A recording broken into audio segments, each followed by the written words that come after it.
नमस्कार, स्वागत आहे सर्वांचं आपल्या यूट्यूब चॅनलमध्ये। तर आज आपण पाहणार आहोत दाल बाटीची रेसिपी। दाल बाटी एक राजस्थानची फेमस अशी डिश आहे। तर आपण तिचाच रेसिपी आज आपल्या चॅनलवर पाहणार आहोत। चला तर मग रेसिपीला सुरुवात करूया। तर आपण आता इथे पहिले बाटी बनवायला घेऊया। त्यासाठी मी घेतले 2 चमचे गव्हाचं पीठ। आपलं रेग्युलर गव्हाचं पीठ घ्यायचं आहे। त्याच्यामध्ये इथे मी 2 चमचे बारीक रवा घातलाय आणि आता 1 चिमूटभर ओवा इथे मी क्रश करून घातलाय। चवीनुसार मीठ घातले इथे आणि सगळं आपल्याला छान असं एकजीव करून घ्यायचं आहे। इथे मी तेल घातलेलं आहे थोडंसं, तुम्ही तेलाच्या जागी तूप पण घालू शकता इथे। आणि आपल्याला हे मस्त छान असं घट्टसर ह्याचा गोळा मळून घ्यायचं आहे। आपल्याला पाणी थोडं थोडं अंदाजानेच घालायचं आहे, एकदम नाही घालायचं आहे। आपलं म्हणजे चपातीला मळतो तसं पीठ नाही मळायचं आहे। बाटीसाठी आपल्याला थोडंसं घट्टसर पीठ मळायचं आहे। आता आपण इथे छान असं व्यवस्थित गोळा मळून घेऊया। इथे गोळा रेडी झालेला आहे, पाहू शकता। थोडंसं आता मी ह्याला वरतून तूप लावून ह्याला झाकून ठेवलंय। आता आपण इथे डाळ बनवायची आहे। त्यासाठी मी इथे मिक्स डाळ घेतलेली आहे।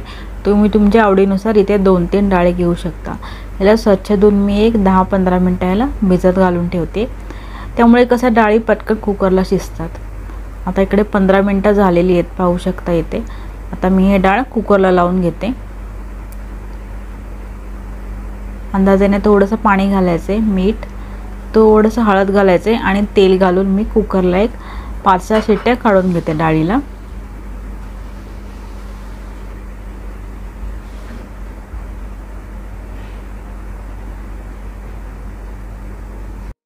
इथे मी आता आप्पे पात्र प्रीहीट करून घेतलेलं आहे। ह्याला एक 5 मिनिटं आधी थोडं हीट करून घ्या।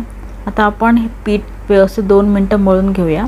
आता ह्याचे आपल्याला छोटे छोटे गोळे करून घ्यायचे आहेत। आता मी याला एक मध्ये होल करते, कारण बाटी म्हणजे थोडं आतून ते खोलगट असतं, खोलगट प्रकार असतो। तुम्ही याला गोल करून याला मोदकासारखं पण करू शकता, किंवा असं तुम्ही सुरीने किंवा चमच्याने पण तुम्ही थोडं याला मध्ये असे कट करून घेऊ शकतात, म्हणजे आतून ती व्यवस्थित शिजली जाते ती। आता इथे मी पॅनमध्ये तूप घातलेलं आहे, तुम्ही तुपाच्या जागी तेलही घालू शकता तुमच्या आवडीनुसार। थोडं पॅन गरम झालं की थोडं तूप घालून आपण हे त्या बाटी रेडी केल्या आहेत गोल, त्या आपण ह्याच्यामध्ये घालून घेऊया। आपल्याला व्यवस्थित तूप टाकून हे दोन्ही साइडने आपल्याला व्यवस्थित शेकून घ्यायचं आहे। एकदम ब्राऊन नाही, थोडं खरपूस आपल्याला दोन्ही साइडने हे बाटी शेकून घ्यायचे आहेत आपल्याला।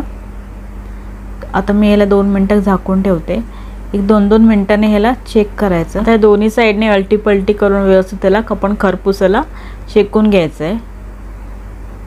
एक 7-8 मिनिटात हे दोन्ही साइडने व्यवस्थित शेकून होतात।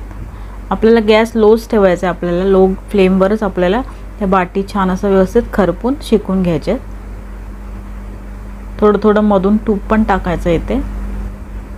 आता मी मध्ये मध्ये याला चेक करून बघितलंय, तर आपल्या बाटी दोन्ही साइडने व्यवस्थित शेकल्या गेल्यात, पाहू शकता तुम्ही।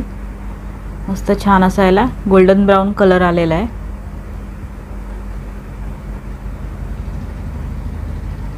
आता मी याला साइड प्लेटमध्ये काढून घेते साइडला। आता आपण डाळीला फोडणी द्यायची। आता मी ते कुकर ओपन केलेला आहे, कुकर थंड झाला आहे। आता बघूया आपण डाळ आपली व्यवस्थित शिजली की नाही। तर डाळ आपली छान अशी मऊसूत शिजलेली आहे। थोडंसं ह्याला पाणी टाकून मी याच्यामध्ये ह्याला छान असं स्मॅश करून घेते।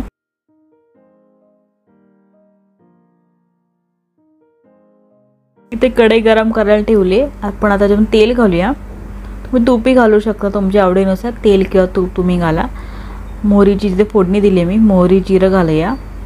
कांदा टोमॅटोची आपल्याला छान अशी फोडणी करून घ्यायची इथे। त्याच्यामध्ये थोडंसं हिंग, हळद आणि 1 चमचा मी आलं लसूण पेस्ट घातलेली आहे इथे। आपल्याला कांदा आणि टोमॅटो व्यवस्थित आपल्याला सॉफ्ट करून घ्यायचं आहे। ते 2 चमचे मी घरगुती तिखट घातलेलं। आपला घरगुती कोणताही तुम्ही मसाला आवडीनुसार तुम्ही घालू शकता, तिखट तुम्ही तुमच्या आवडीनुसार घाला। थोडंसं इथे मी पाणी घालते, त्यामुळे आपला कांदा टोमॅटो लवकर सॉफ्ट होऊन जातील। 2 मिनिटं आपण याला वाफ काढून घेऊया। छान असं व्यवस्थित मिक्स करून घेऊया ह्याला। आता आपण ही शिजलेली डाळ आहे ती आपण ह्याच्यामध्ये घालून घेऊया।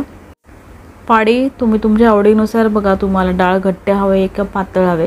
मोस्टली तर बाटीमध्ये थोडीशी डाळ घट्टसरच ठेवायची, एकदम पातळ नाही चांगली वाटत ती। तर मी थोडीशी डाळ इथे थिकच बनवते येते। आता याला छान आपण एक उकळी काढून घेऊया। त्या चवीनुसार मी मीठ घातलेलं येते। आपल्याला मस्त छान एक वाफ काढून घ्यायची आहे डाळीला। कोथिंबीर घालून आपण छान इथे सर्व करून घेऊया। आपली डाळ इथे मस्त रेडी आहे। आता वरून पण इथे मी 1 चमचा तूप घातलंय। मस्त छान बाटी चुरून त्याच्यावर डाळ घाला, टेस्टला एक नंबर लागते। तुम्ही ही रेसिपी एकदा नक्की ट्राय करा।